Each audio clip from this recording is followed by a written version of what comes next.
విశాఖ మెట్రోల రైలుపై మంత్రి నారాయణ శుభవార్త చెప్పారు. త్వరలోనే మెట్రో రైలు ప్రాజెక్టును ప్రారంభించనున్నట్లు అసెంబ్లీ సాక్షిగా మంత్రి తెలిపారు. కిలోమీటర్లు ఫేజ్ 2 30.67 కిలోమీటర్లు, అది కూడా కలకటా మోడల్లో. కలకటాలో 100% యాక్చువల్గా గవర్నమెంట్ ఆఫ్ ఇండియా రైల్వే వాళ్ళు ఆ ప్రాజెక్ట్ టేకప్ చేశారు. ఆ మోడల్లో చేస్తారు నిర్ణయించడం. దానికి సంబంధించి నేను పోయి యాక్చువల్ కన్సర్న్ మంత్రి గారికి యాక్చువల్ రిప్రజెంటేషన్ ఇవ్వడం జరిగింది. ముఖ్యమంత్రి గారు కూడా ఒక 15 రోజుల క్రితం ప్రైమ్ మినిస్టర్ గారికి లెటర్ రాశారు అధ్యక్ష.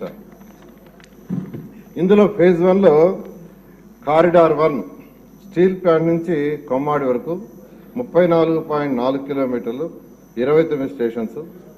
కారిడార్ 2 గురుద్వారం నుంచి ఓల్డ్ పోస్ట్ ఆఫీస్ వరకు 5.07 కిలోమీటర్లు, అది 6 స్టేషన్స్.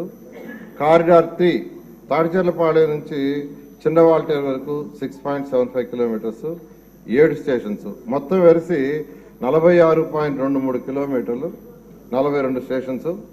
11,495 కోట్లతో యాక్చువల్గా ఇది ఎస్టిమేషన్ చేపట్టింది అధ్యక్ష.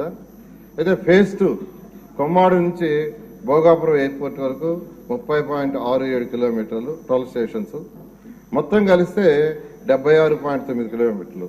అయితే ఫస్ట్ ఫేజ్ యాక్చువల్గా చేసి తర్వాత సెకండ్ ఫేజ్ పోతామని, ఎందుకంటే ఇండియాలో ఎక్కడ చేసినా వాళ్ళు ఫేజ్ 1 ఫేజ్ 2 లెక్కన చేశారు. అవన్నీ కూడా స్టడీ చేశాము. దాని మీద ఫేజ్ 1 యాక్చువల్గా శాంక్షన్ చేయమని కేంద్ర ప్రభుత్వాన్ని అడగటం జరిగింది అధ్యక్ష. ఇక్కడ రీసెంట్గా ఈ యొక్క ఎన్డీఏ ప్రభుత్వంలో ఉన్న విశాఖపట్నంలో ఉన్న నాయకులందరూ యాక్చువల్గా డిస్కస్ చేసి వాళ్ళు ఒక ప్రపోజల్ అడిగారు అధ్యక్ష. ఏదైతే ఇప్పుడు యాక్చువల్గా ఈ మెట్రో లైన్ పోతుందో అక్కడ ఎక్కువ జంక్షన్స్ వస్తున్నాయి, క్రాసింగ్స్ వస్తున్నాయి. క్రాసింగ్స్ రావటం వల్ల ప్రతి క్రాసింగ్ దగ్గర ఫ్లైఓవర్ వేస్తే ఫ్యూచర్లో అది అప్ అండ్ డౌన్స్ వస్తుంది. ఎందుకంటే హైదరాబాద్లో సికింద్రాబాద్ రోడ్లు వేశారు, ఫ్లైఓవర్ దాని పక్కనే ఫ్లైఓవర్, అంటే ఇలా దిగి మళ్ళా ఇలా ఎక్కటం. అలాంటి ప్రాబ్లమ్స్ రాకుండా ఉండటానికి, జంక్షన్లో ట్రాఫిక్ బ్లాక్ కాకుండా ఉండటానికి అక్కడ ఎన్నాడ, హనుమంతవాక, మద్దెలపాలెం, విప్రో జంక్షను, గురుద్వారా, అక్కాయపాలెం, తాడిచెర్లపాలెం వీటిలో 14 కిలోమీటర్లు, 8 స్టేషన్స్. అదేవిధంగా గాజువాక స్టీల్ ప్లాంటు ఈ 2 జంక్షన్స్ దగ్గర 4.7 కిలోమీటర్లు, 2 ఫ్లైఓవర్లు, 2 లెవెల్ మెట్రో. 2 లెవెల్ మెట్రో అంటే ఫస్ట్ లెవెల్లో 4 లైన్ రోడ్డు ఉంటుంది, 8 మీటర్స్ హైట్. సెకండ్ లెవెల్లో మళ్ళీ అనదర్ 8 మీటర్స్ మెట్రో ఉంటుంది. దానికి యాక్చువల్గా వాళ్ళు ఇవ్వటం జరిగింది. ముఖ్యమంత్రి గారు విశాఖపట్నంలో రివ్యూ చేసినప్పుడు కూడా అక్కడ ఉన్న ఎమ్మెల్యేలు, ఎంపీలు చెప్పడం జరిగింది. దాని మీద యాక్చువల్గా ఇమీడియట్గా ఎస్టిమేషన్ చేయమని అధికారులకు ఇచ్చాం.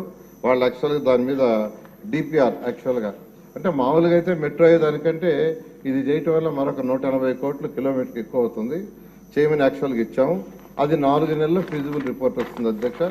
అది రాగానే దాన్ని కూడా కలిపి, అంటే ఏదైతే అక్కడ ఉన్న ప్రజాప్రతినిధులు అడిగారో దాని ప్రకారం యాక్చువల్గా 2 లెవెల్ మెట్రోని టేకప్ చేయడం జరుగుతుంది అధ్యక్ష.